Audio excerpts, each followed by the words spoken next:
There's a concept in mythology and in modern spy thrillers of the master key, the skeleton key, a single, perfectly engineered tool that can unlock any door, bypass any security, access any vault. For centuries, it was a fantasy, a symbol of ultimate access and ultimate power. The person who holds such a key doesn't just have the ability to open doors. They have the power to redefine the very idea of what is private and what is public, what is secure and what is accessible. The power isn't in the key itself, but in the hand that turns it. This week, in the world of artificial intelligence, that key was forged. OpenAI, in a move that was equal parts breathtaking and terrifying, unveiled a technology that is, for all intents and purposes, a master key for our entire digital lives. But the most profound part of the announcement wasn't the key itself. It was the sudden, dizzying realization that we're not entirely sure who holds it. Is it us? Is it them? Or is the key itself starting to decide which doors it wants to open? Welcome back to AI Replaced Me. It's July 19th, 2025, and I'm your host, Koby Ofek. This is episode 11. Today, we're examining the moment AI was handed the master key, the story of the humans who fought to change the locks, and the political firestorm that's brewing now that all the doors are being thrown open at once.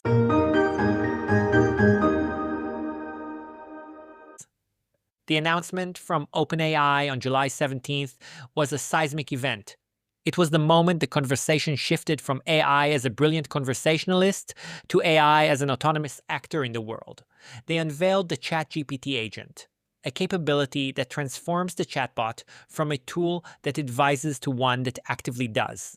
So, what is this agent? Forget the chatbot you know. This is a different beast entirely. At its core, it's a system that unifies and dramatically enhances earlier experimental tools. But the result is far more than the sum of its parts.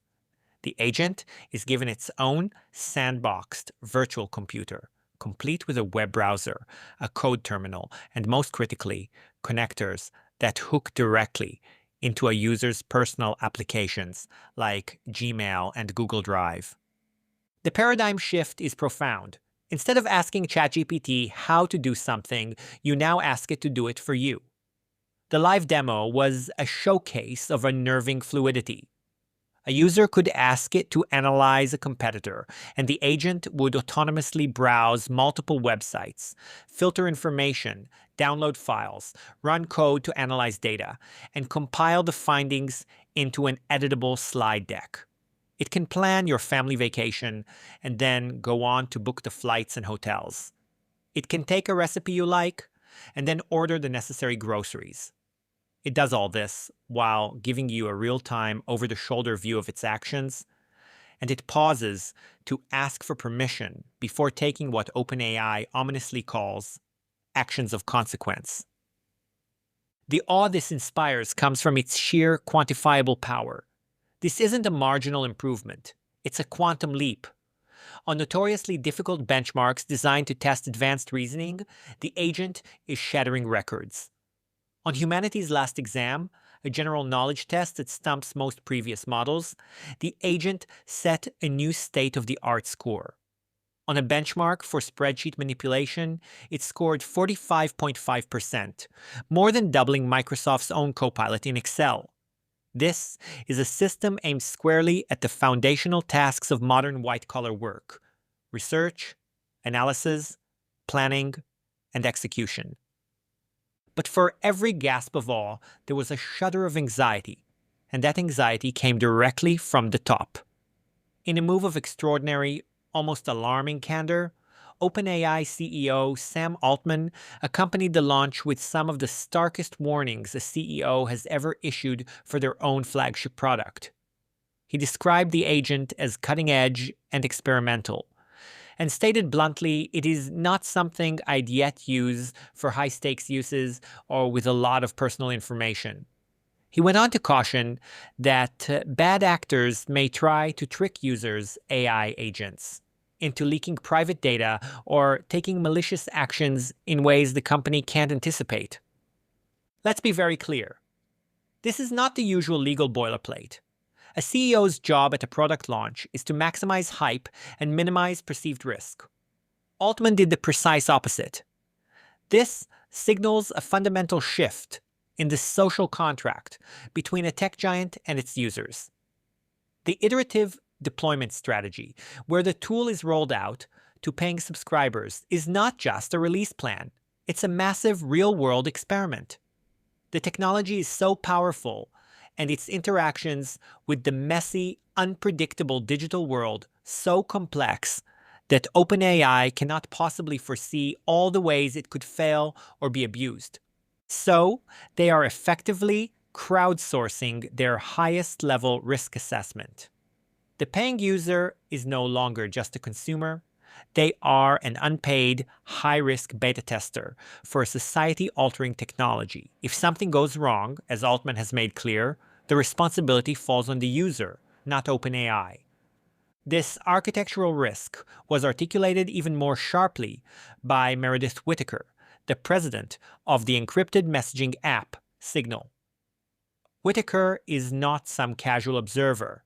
She's a former Google research scientist who helped organize the 2018 walkouts over the company's ethical failings, and a one-time advisor to the FTC. She is one of the most credible and incisive critics of concentrated tech power. She warns that agentic AI threatens to break the blood-brain barrier between the application layer and the OS player. Her analogy is brilliant and chilling. Right now, your digital life has firewalls. Your email app has its own security, your cloud storage has its own, your messaging app has its own. Power is distributed. An AI agent, however, needs to punch through all those walls to do its job. It consolidates access to your entire digital existence, your emails, your files, your calendar, your contacts, into a single, powerful system. This not only creates an incredibly high-value target for hackers, but also represents a monumental shift in control. Power moves away from individual app developers and the user and concentrates in the hands of the company providing the agent, in this case, OpenAI. The ChatGPT agent has arrived as a paradox, a tool of unprecedented promise, released with warnings of immense, unpredictable risk. It is the master key, and it forces a question that was once theoretical into immediate, practical reality. How much of your digital life are you willing to entrust to an experimental intelligence that even its own creator warns you not to fully trust?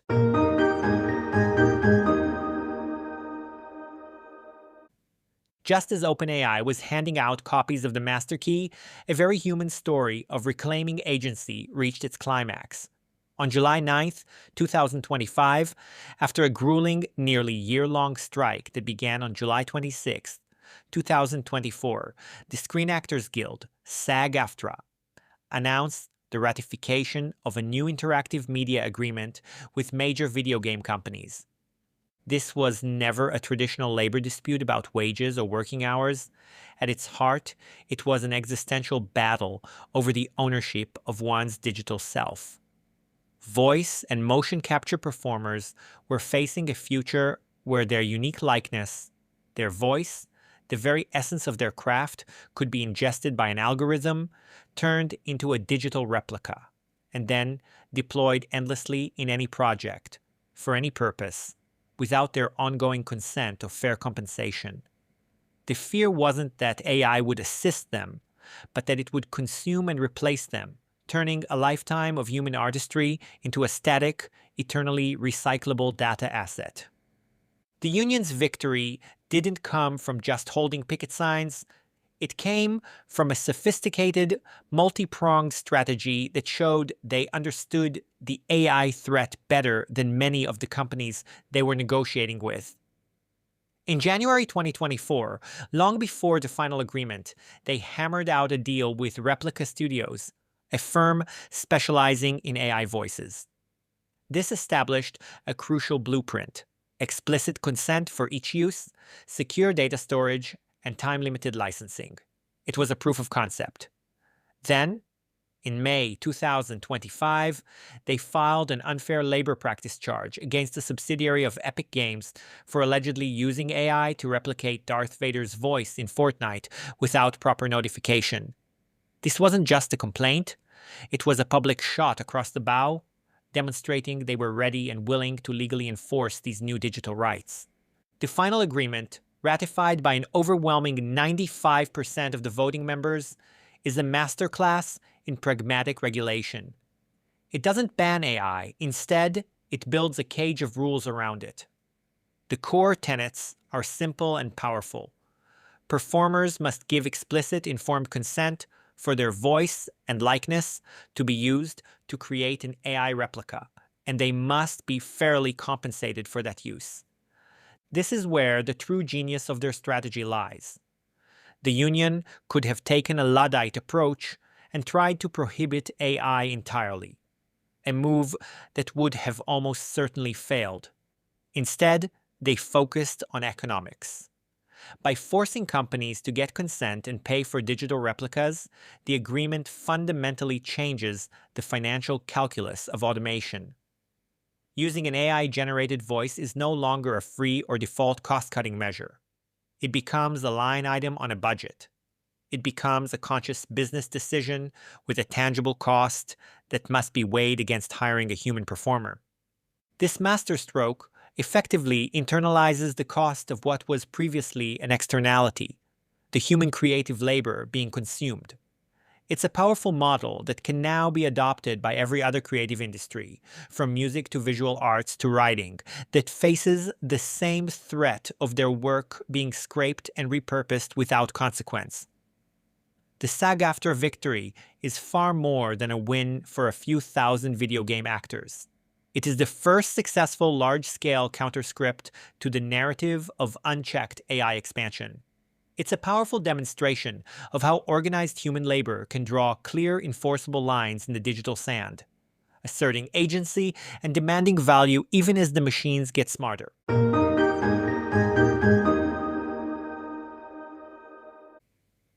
These two stories, one of a machine gaining agency, the other of humans reclaiming it, are not happening in a vacuum. They are playing out against a backdrop of profound societal and economic anxiety, a tension that is now boiling over into the political arena. A recent piece in the Financial Times put it bluntly, with the headline, "Politics Faces Its Own AI Reckoning." This is the signal that the conversation has escaped the confines of the tech and business sections and is now a front-page political crisis. There is no better case study for the paradigm driving this crisis than Microsoft. On one hand, the company announced it had realized a staggering $500 million in savings last year, primarily from integrating AI into its massive call center operations. The efficiency metrics are stunning: a 31% increase in first call resolution and a 12% increase in the volume of cases a single agent can handle. On the other hand, these savings coincided with the company shedding over 15,300 employees, including 9,000 recent cuts. And the automation isn't just in customer service.